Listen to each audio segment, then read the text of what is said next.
بسم الله الرحمن الرحيم.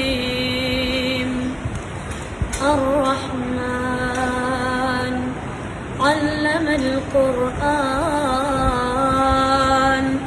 خلق الإنسان علمه البيان.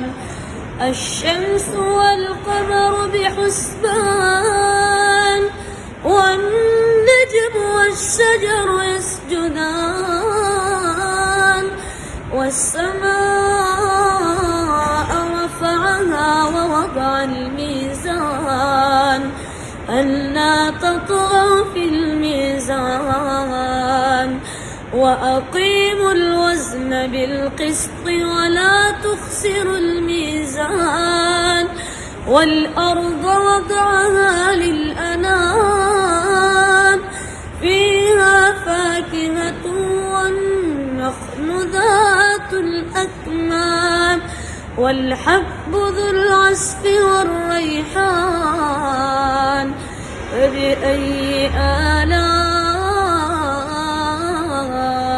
ربكما تكذبان؟ صدق الله العظيم.